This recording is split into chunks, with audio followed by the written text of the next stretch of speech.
ایک بات یاد رکھنا، فضول چیزوں میں تحقیق نہ کرا کرو۔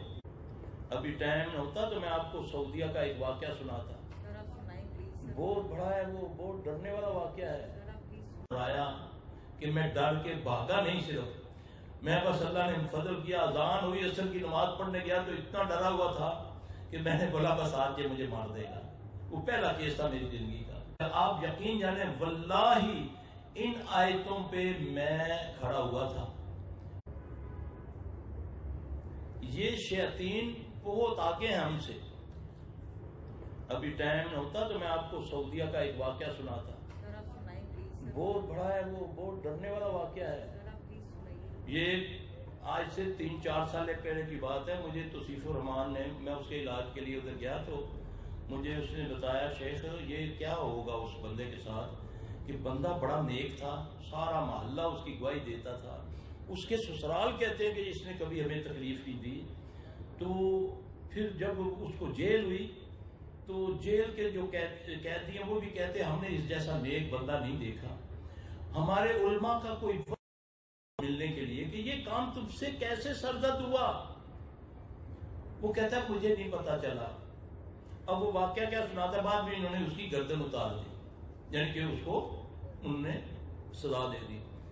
حالانکہ سسرال سمجھتے تھے کہ یہ ہمارا یہ جو داماد ہے بڑا ہی، اس نے کبھی تکلیف نہیں دی، لیکن بس اس کی اللہ نے لکھی اسی طرح تھی۔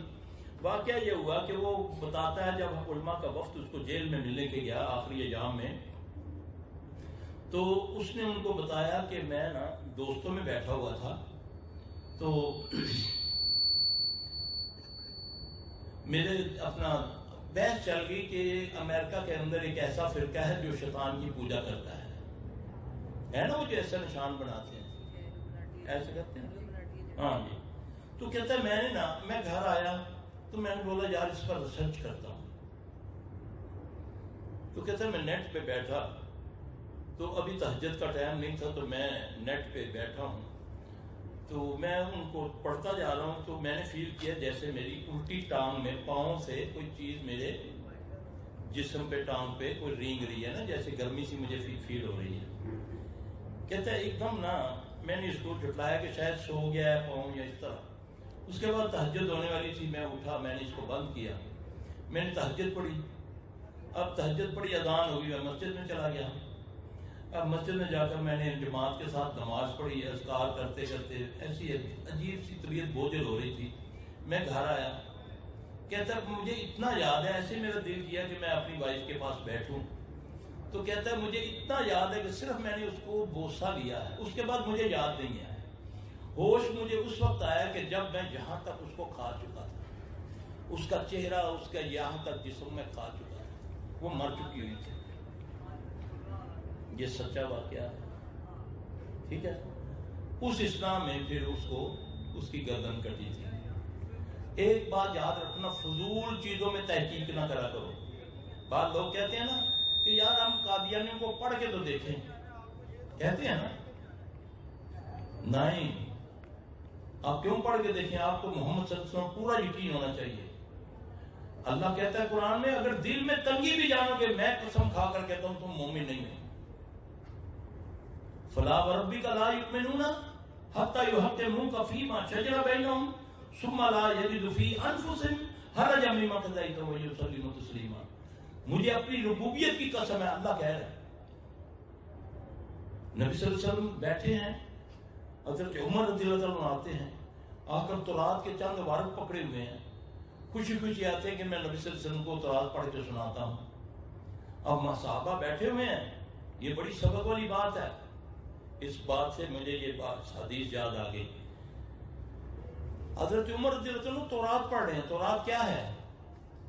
آسمانی صحیفہ ہے نا، موسیٰ علیہ السلام پر اترا ہے نا، اللہ نے بھیجا ہے نا۔ تو نبی صلی اللہ علیہ وسلم وہ عمر رضی اللہ عنہ پڑھتے جا رہے ہیں اور نبی صلی اللہ علیہ وسلم کا چہرہ غصے سے لال ہوتا جا رہا ہے۔ حضرت ابو بکر آپ کے چہرے کو دیکھتے ہوئے فرماتے ہیں، یعنی کہ وہ سمجھ گئے کہ یہ بات نبی صلی اللہ علیہ وسلم کو ناگوار گزر رہی ہے۔ آپ صلی اللہ علیہ وسلم نے، حضرت عمر نے جب دیکھا چہرہ تو آپ نے فرمایا، ابو بکر نے عمر رضی اللہ عنہ کو جو لفظ فرمائے، پتہ کیا کہا؟ تیری ماں تجھ کو گم پائے. یہ بڑے سخت لفظ ہیں. جیسے ہماری پنجابی میں ہے نا جی ماں دے ہاتھ نہ آویں، اس سے مراد ہوتی ہے مر جاویں. سمجھ آ رہی ہے؟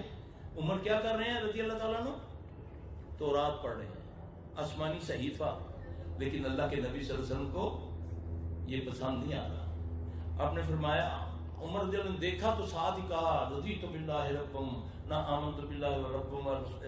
یہ میرا خیال اس طرح ہے رضیت باللہ ربم وبالاسلام دینا وبمحمد صلی اللہ علیہ وآلہ وسلم نبیا. آپ صلی اللہ علیہ وسلم سوال کرتے ہیں کیا عمر میں تمہارے لیے کافی نہیں ہوں؟ میری تو وہ شریعت ہے جس کی راتیں میں دن کی طرح روشن ہے.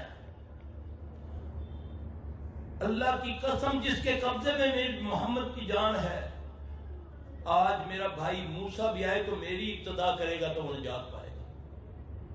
جب آپ کو پتہ ہے کہ قرآن حق ہے، حدیث حق ہے، پھر آپ اس کے بارے میں جب شکوک پیدا کریں گے اپنے اندر، یا شیطان یا کوئی انسان، شیطان جبلت ہے نا، انسانوں میں بھی ہے جن میں بھی ہے، تو جب آپ اس پر اپنی عقل استعمال کریں گی. دین کو سمجھنے کے لیے عقل کی ضرورت نہیں ہے، دین کو سمجھنے کے لیے نقل کی ضرورت ہے. اور نقل کہاں سے لینی ہے ہم نے؟ قرآن اور صحیح حدیث سے. تو وہ موجود ہے الحمدللہ. جو چاہے گا اللہ اس کو دے گا. اگر جو اس پہ بیٹھا ہوا ہے کہ نہیں جی ساڈے کو بڑے کو برے سن، ایسا کہتے ہیں نا لوگ. جب ان کو حق کی بات بتائی جاتی ہے تو وہ کہتے ہیں کہ ہمارے بڑے کو برے تھے، برے کام کرتے تھے. اللہ نے قرآن میں کہا ہے، اللہ نے فرمایا وَإِذَا قِيلَ لَهُمْ تَعَالَوْا مَا أَنزَلَ اللَّهُ وَإِلَى الرَّسُولِ قَالُوا حَسْبُنَا مَا وَجَدْنَا إِلَيْهِ آبَاءَنَا. جب انہیں کہا جاتا ہے وہ اللہ رسول کی طرف آؤ تو یہ کہتے ہیں ہمارے لیے آباء و اجداد ہی ہمارے صحیح ہیں. اللہ محفوظ رکھے. جو قرآن و حدیث میں ملا پھر آپ نے اس کو سمینا و اطعنا، سنا اور اطاعت کرنی ہے، تو انشاءاللہ تعالیٰ کوئی آپ کو گمراہ نہیں کر سکے گا. اس لیے فرمایا جب قرآن پڑھنے لگو تو کیا کرا کرو؟ پہلے اعوذ باللہ، اللہ کی پناہ میں آ جائے کرو شیطان رجیم سے. انہ لیس لہ سلطان علی الذین آمنوا وعلی ربہم یتوکلون. اس کا زور ان پر نہیں چلتا جو اس پر توکل رکھتے ہیں اور اس پر ایمان لاتے ہیں. انما سلطان یتولون والذین هم به مشرکون. اس کا زور تو اس پر چلتا ہے جو اس کو دوست رکھتے ہیں، جو اس پر زور اس کو دوست رکھتے ہیں اور جو شرک کرتے ہیں. اب جب آپ یقین جانیں واللہ ان آیتوں پہ میں کھڑا ہوا تھا، ورنہ میں زندگی میں پہلا جب میں نے کیس کیا اس جن نے مجھے اتنا ڈرایا کہ میں ڈر کے بھاگا نہیں. صرف میں بس اللہ نے فضل کیا، اذان ہوئی عصر کی نماز پڑھنے گیا تو اتنا ڈرا ہوا تھا کہ میں نے بولا بس آج یہ مجھے مار دے گا. وہ پہلا کیس تھا میری زندگی کا. تو میں پھر رویا آ کر گھر میں نے قرآن دیکھا تو یہ آیتیں میرے سامنے آئیں. میں نے جب پڑھا میں نے بولا اللہ اس کا مطلب ہے میں مشرک ہوں، میں اس کو دوست رکھتا ہوں، تبھی تو میں ڈر گیا ہوں نا، اس کا زور مجھ پر چل گیا نا. پھر میں نے میرے دل میں آیا، میں نے یہ انہ لیس لہ سلطان علی الذین آمنوا، پھر الحمدللہ ثم الحمدللہ میں نے ان آیات کو پڑھنا شروع کیا. تھوڑی دیر کے بعد میرے دل سے سارے خوف ہر چیز دور ہو گئی. اب دل کرے میں اس کے پاس جاؤں، اس مریض کے ساتھ جا کر لڑوں میں اس کے ساتھ. قرآن کی اتنی برکت ہے واللہ. قرآن سے جڑ جاؤ، لوگوں کو کرو قریب کرو اور اچھے انداز سے کرو. ادعو الی سبیل ربک بالحکمۃ والموعظۃ الحسنہ. لوگوں کو لگ کر بلاؤ مگر احسن طریقے سے، تکبر نہ کرو. یہ اللہ کی عطا ہے جو اللہ نے تمہیں چن لیا. ومن احسن قولا ممن دعا الی اللہ وعمل صالحا وقال اننی من المسلمین. ان سے بہتر کون ہے جو لوگوں کو اللہ کی طرف بلاتا ہے؟ یہ اللہ تعریف کر رہا ہے تمہاری. واللہ اللہ نے اس طرح کسی کی تعریف نہیں کی. ومن احسن قولا ممن دعا الی اللہ وعمل صالحا وقال اننی من المسلمین. اس آیت کو سمجھنے کی ضرورت ہے کہ پھر بھی وہ کہتے ہیں کہ اللہ ہم تیرے تابعدار ہیں. مسلمین کسے کہتے ہیں؟